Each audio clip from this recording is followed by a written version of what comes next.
did, I think it was about 1907, which is 9 years after the body of Pharaoh is discovered. What Britain and France did cunningly, is to embrace Russia. Traditionally, they've always fought against Russia. And they've always been allies of the Ottomans. Britain and France were always allies of the Ottomans. They always protected the Ottoman Empire. They always assisted the Ottoman Empire. They didn't want Russia to ever defeat the Ottomans. No. But now that the body of Pharaoh is discovered, they do something strange and mysterious. They reach out to Russia to successfully embrace Russia in an alliance, a triple alliance, 1907. Britain, France, and Russia, knowing that the World War is coming up. Why did they do that? Answer, I wish I had enough time to stop and ask you all some questions.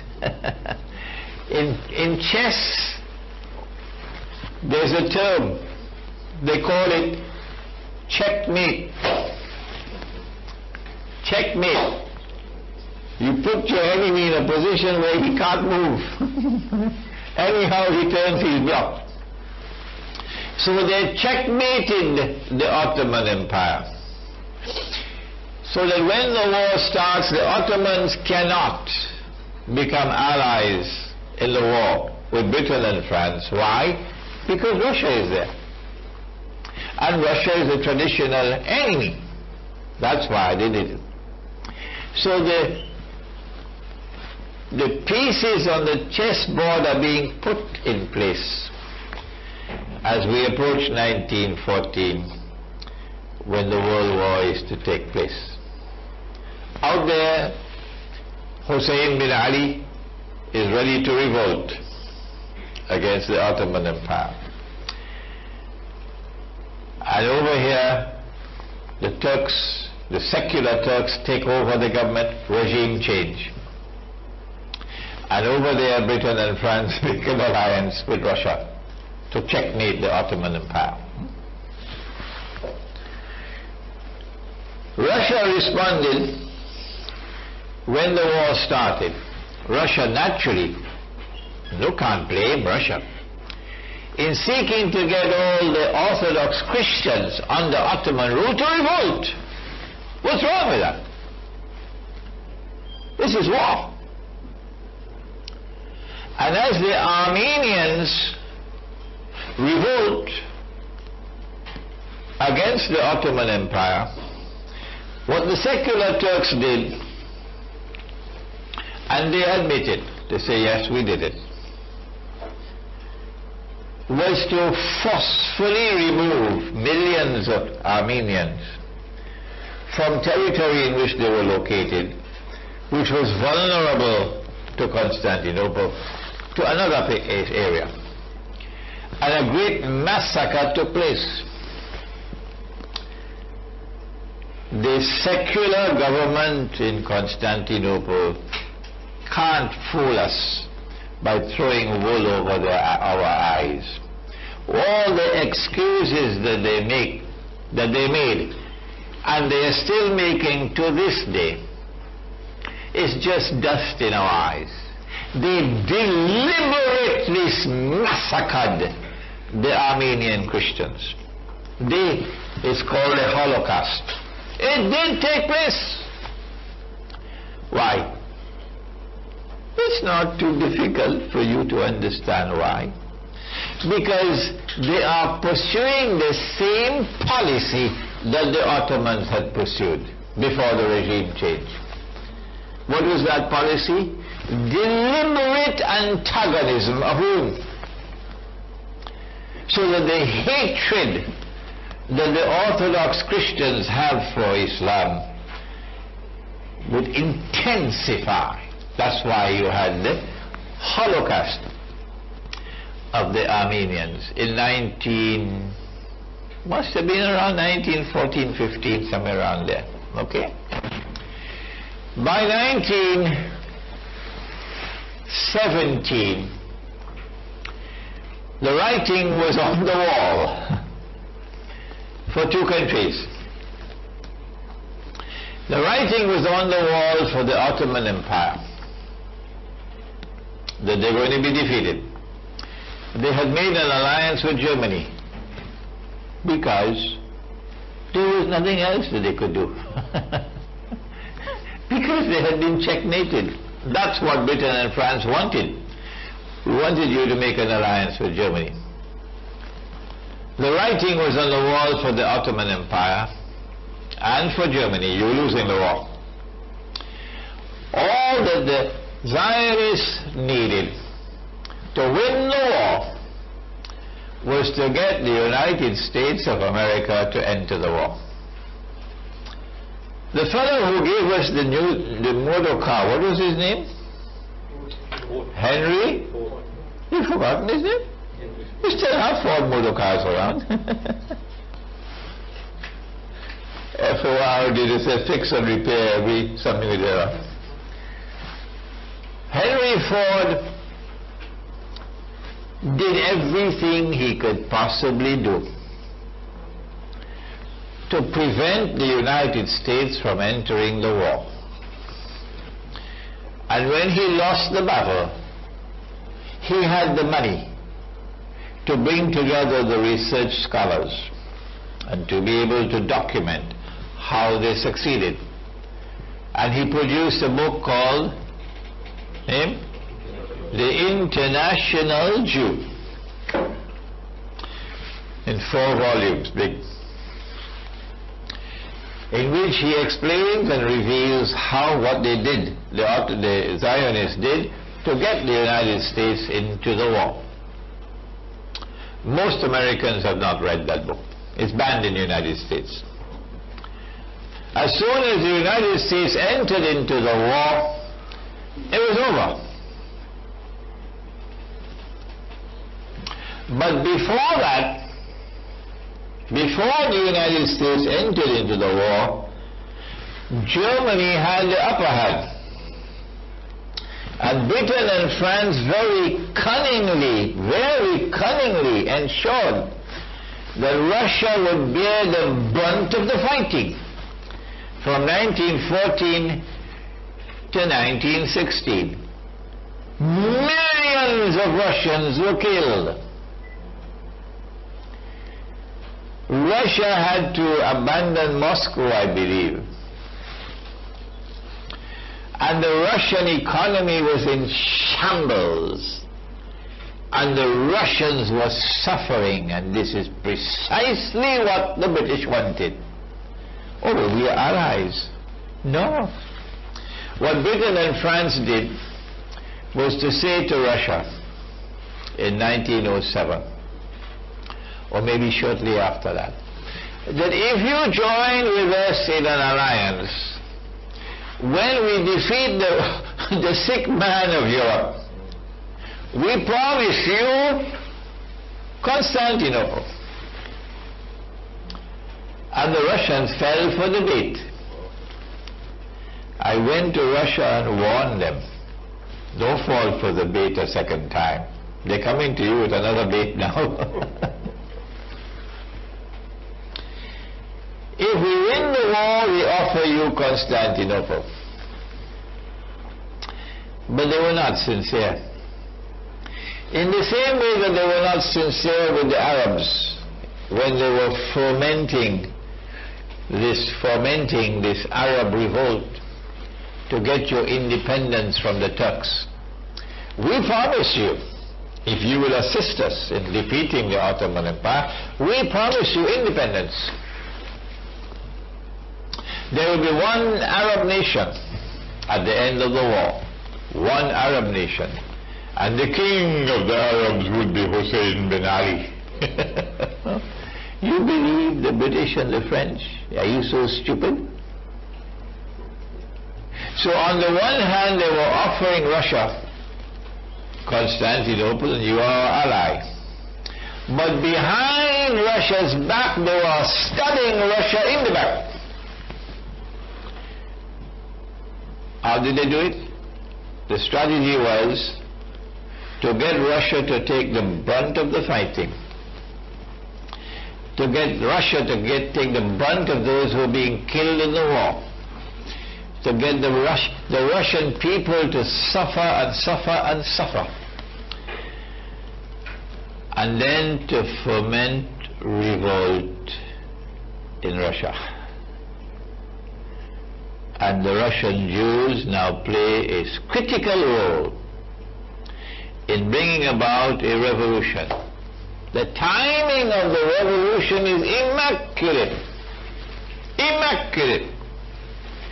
The Russian troops are approaching Constantinople.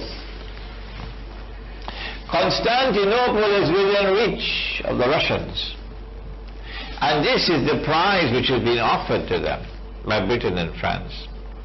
But Britain and France do not want Russia to take control of Constantinople. No. Why? Because tomorrow there's going to be a state of Israel. And we do not trust Russia. Because Russia is not Western Christian, it's Eastern Christian. And we do not want Russian warships to be able to pass through the Bosphorus to get into the Mediterranean Sea. So we want to control the Bosphorus, and we must therefore control Constantinople. Under no condition must Constantinople ever get outside of our grasp, our reach.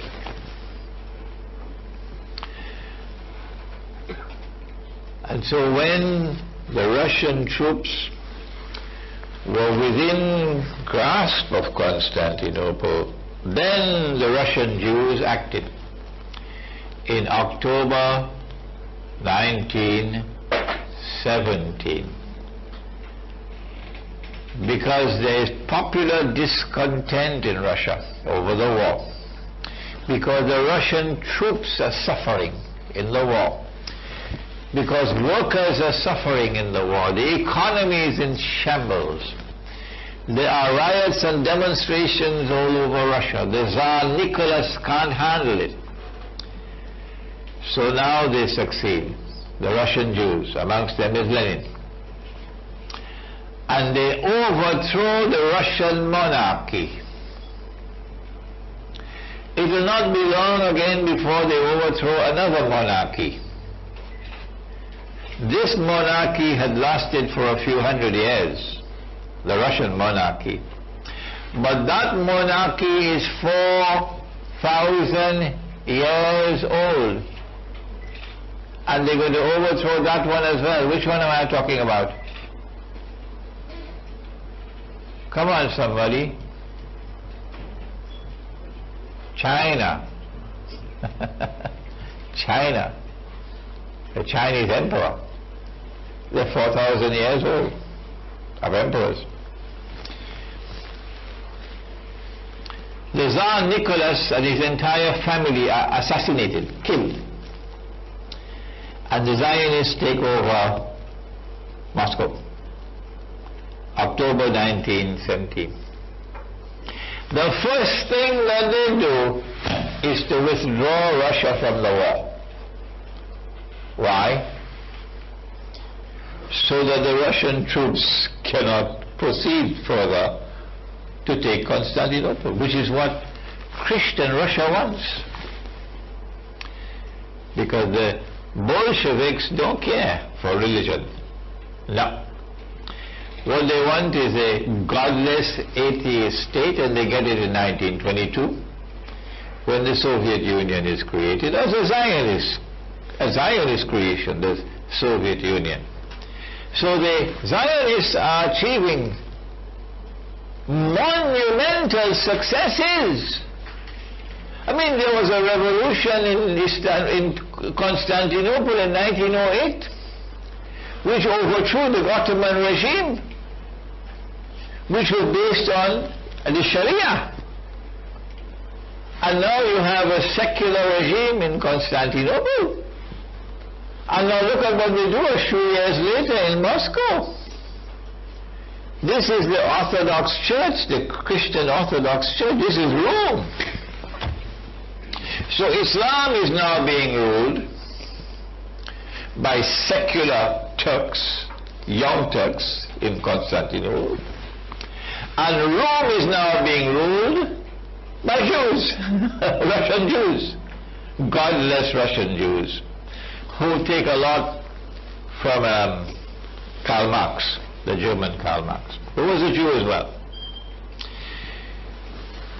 The events which have been unfolding since the birth, since the discovery of the body of Fir'aun, show a certain pattern. And what we are doing is connecting the dots that were never connected before. This is the first time. We are connecting it from the perspective of Islamic eschatology.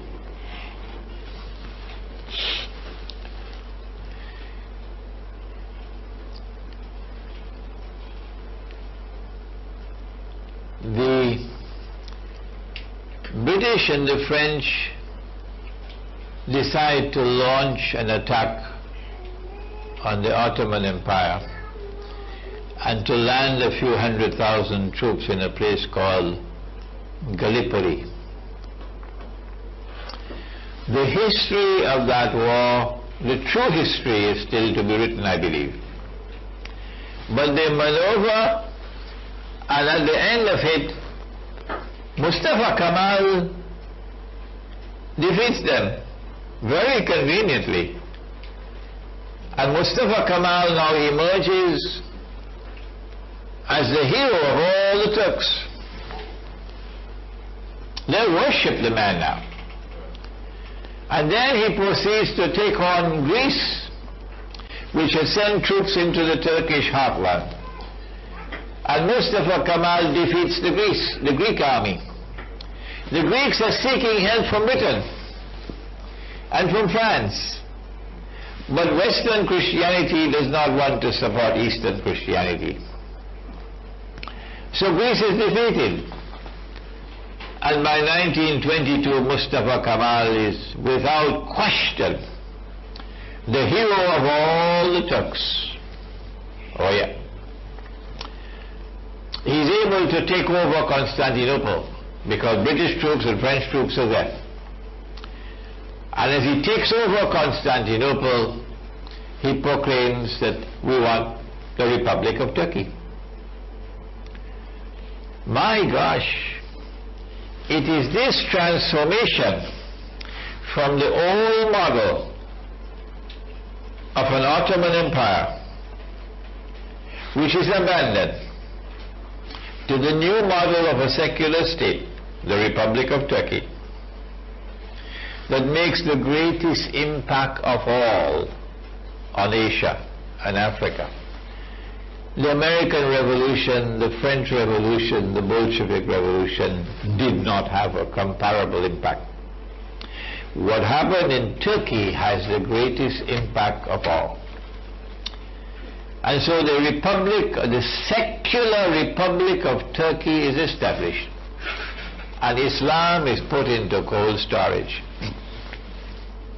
He did a number of things to antagonize Muslims. You no longer can wear this hat which allows you to make sajda. You now have to wear the Western hat. So the tarbush, I think it's called, the red one, that one is abandoned. Now you have to wear Western hats. So that with the Western hat you could take it off if you want to make sajda. The Arabic script is abandoned. And the Latin script is replacing. The same thing happened in Malaysia. The Malay language, the Jawi language, the Arabic script is abandoned. And the Roman script, the Latin script is replacing. We have a Malaysian here who knows what will happen. It did not happen with the Arabic language. It did not happen with the Urdu language, it did not happen with the Farsi language, but it happened with Turkish. The Azan, oh my gosh, for Salat must now be called in Turkish language, not in Arabic anymore. All the madrasas, all the institutions of Islamic learning are closed down. Closed down. It's war on Islam. At the heart of Constantinople. The name of the city is changed. It's no longer Constantinople. Why Mustafa Kemal? Come on, tell us why. Because they know fully well that the conquest of Constantinople in 1452 is not the one that the Prophet ﷺ prophesied. That the conquest of Constantinople prophesied by Nabi Muhammad ﷺ is still to come. Is still to come. We now can see when that conquest does come, the back of NATO will be broken. And the Western world will lose its control over the Bosphorus. That's coming. But Mustafa Kemal doesn't want us to know that. So he changes the name from Constantinople and makes it an offense, a crime, to use the name Constantinople. You have to refer to it as Istanbul, which is one of the many names it had. All names. And then comes 1924. The events are following rapidly now. In 1922, Mustafa Kemal says, yes, we're going to have a Republic of Turkey, but hey, the Western Christians, they got a Pope in Rome. So why can't we have a Pope as well? What's wrong with that? So the Khalifa is now reduced to a Pope, meaning he has religious authority, he has no temporal authority. Huh? But by 1924 they had to remove that as well, because there was a challenge. The Khilafah is now being dismantled, the institution of the Khilafah. And this is the biggest prize of all that the Zionists have been pursuing since the establishment of the Zionist movement. Even when in 1917, November, General Allenby, with Arab troops fighting loyally with him, shall I repeat it? Huh? Even when in November 1917, the British general, with Arab troops fighting loyally with him, is able to conquer Jerusalem. And then in 1918, the League of Nations gives to Britain a mandate over the Holy Land. What they want is the Caliphate, the Khilafah. And in 1924 they succeed. And because of the Khilafat movement in India. But we're running out of time. And the Caliphate is abolished on the 3rd of March 1924. And then Hussein bin Ali claims the Khilafat on the 7th of March 1924. You find all of this history in my book at the back. The Caliphate, the Hijaz, and the Saudi Wahhabi nation state. These are the events of the first Arab Spring, which led to victory after victory for the Zionists.